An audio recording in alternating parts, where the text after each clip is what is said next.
My name is John, and I'm 27. If life were a movie, mine would start in shades of gray.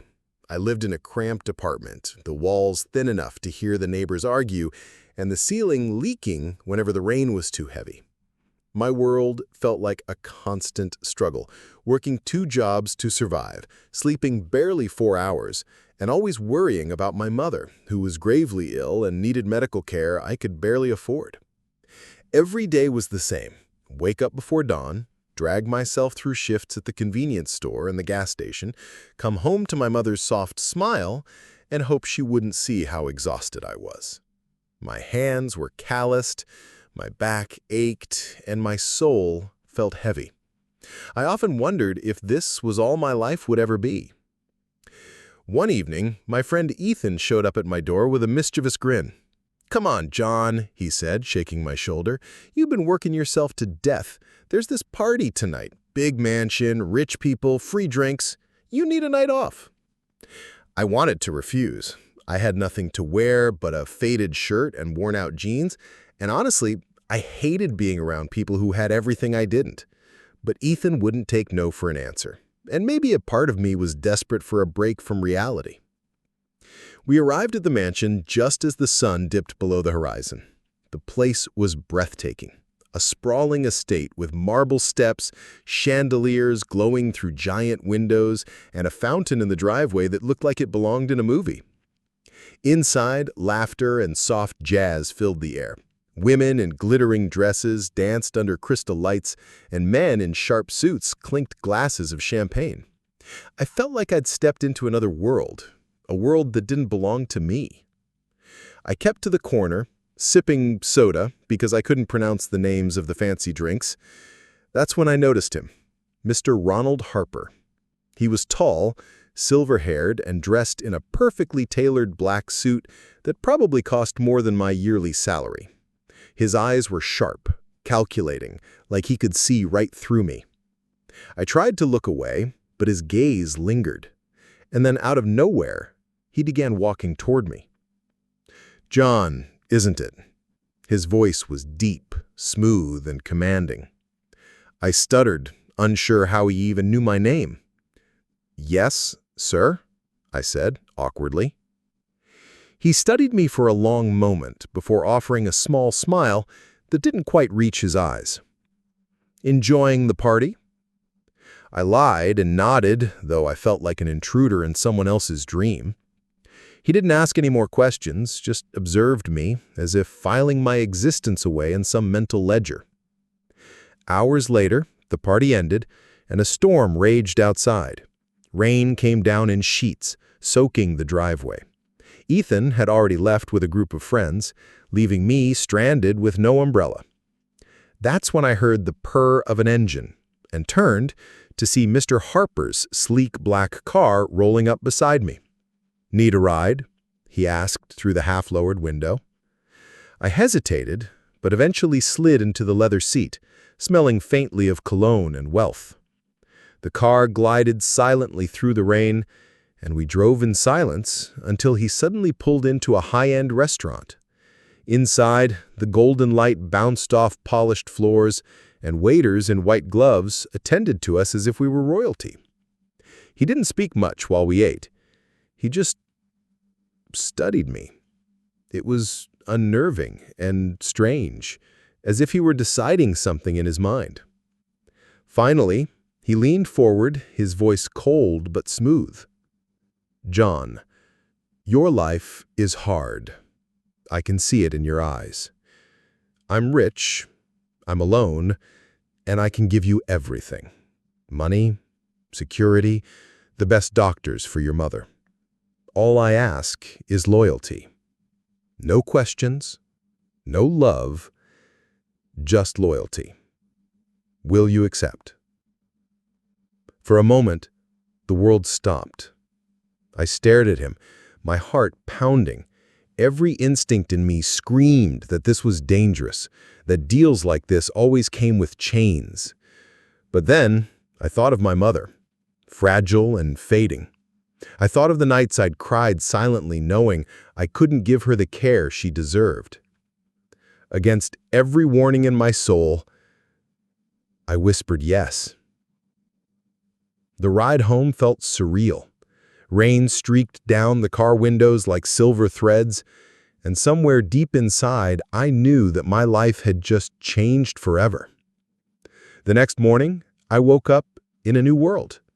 Designer clothes in my closet, a key to a mansion, and a black credit card I never thought I'd touch in my lifetime.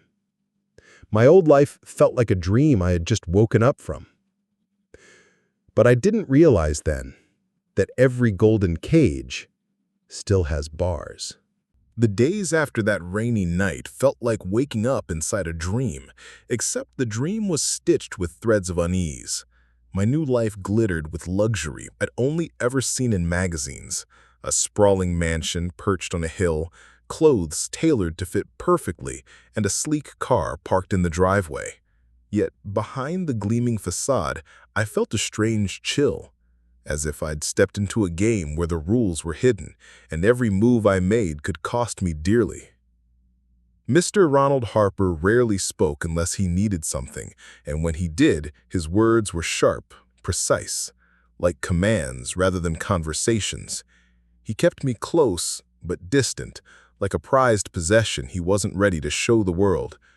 "No questions," he'd reminded me once, his cold eyes drilling into mine. "You follow my rules. Loyalty is everything."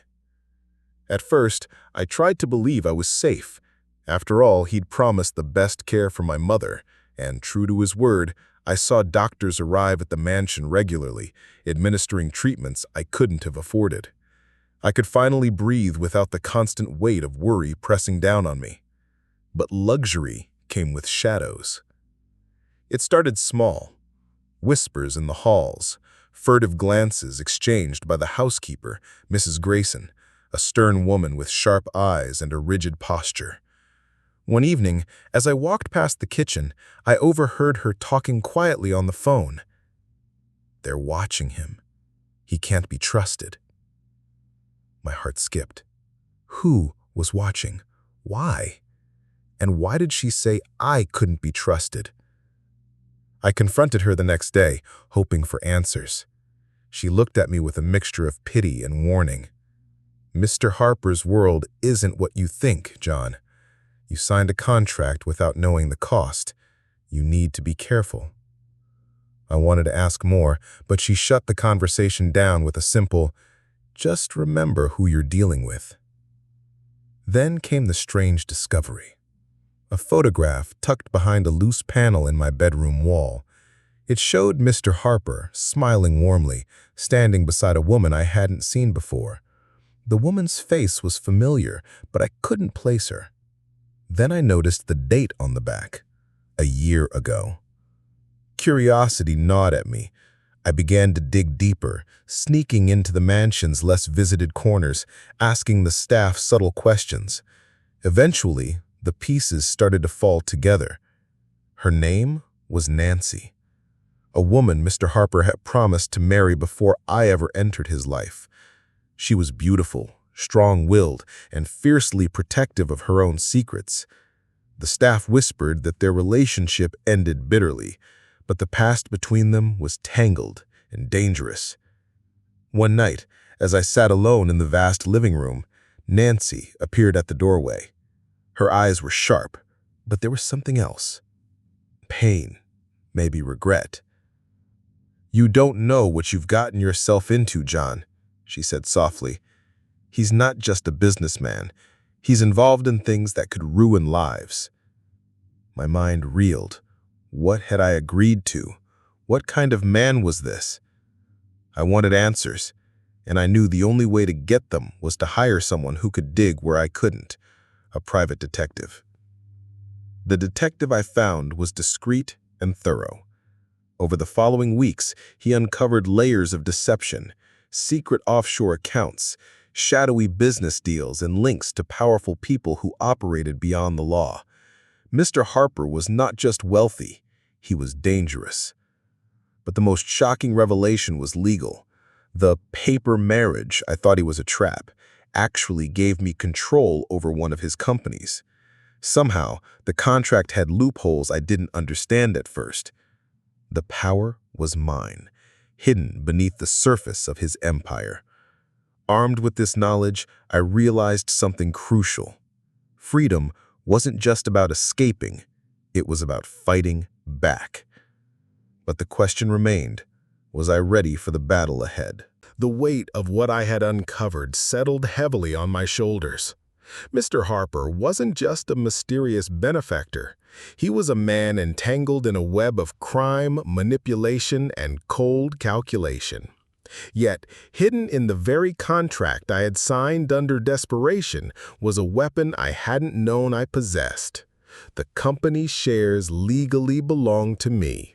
I was no longer just a pawn. But knowing I had power didn't erase the danger. Harper's world was ruthless, and I was an intruder in it. Every day felt like walking a tightrope. One wrong step could shatter everything. I had to be careful, but I was done living in fear. It was time to reclaim my life. The first step was to prepare.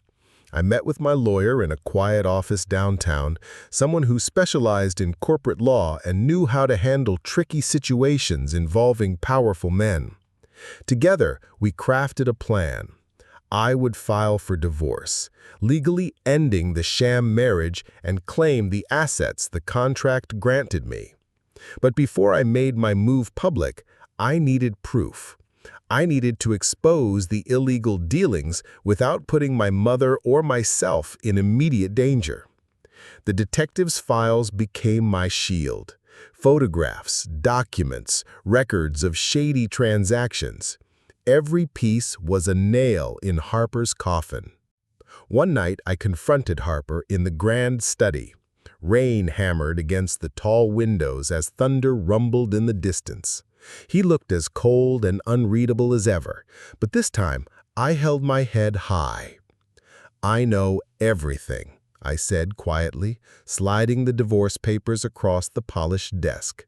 "I'm taking what's mine, and I'm walking away." His eyes flickered with something I hadn't seen before. Surprise? Respect? Or maybe irritation? "You think you can just leave?" he asked, voice low and dangerous. "I don't think, I'm doing it." He stood slowly, towering over me, but I didn't back down. "You're stronger than I gave you credit for." The days that followed were tense. Harper didn't fight publicly. He knew the evidence was too strong. Instead, there were subtle threats, warnings disguised as polite conversations. But I was prepared. I had the law, the detective, and something else, my own will to break free. On the day our anniversary came, I signed the divorce papers and handed them to Harper's lawyer. I left the mansion without looking back, the weight on my chest lifting for the first time in years. With the company's shares in my name, I had a future I never dared imagine. I sold the business quietly, using the money to ensure my mother's health and to start a new life. No more 2 jobs, no more fear, just freedom. But more than money or luxury, I had something priceless. The knowledge that even when trapped by circumstances, you can fight back and reclaim your life. Sometimes the hardest chains to break are not the ones that bind your hands, but the ones that bind your heart and mind. I'm John, and this is my story. How I made a deal with a stranger in the rain and found my way back to myself.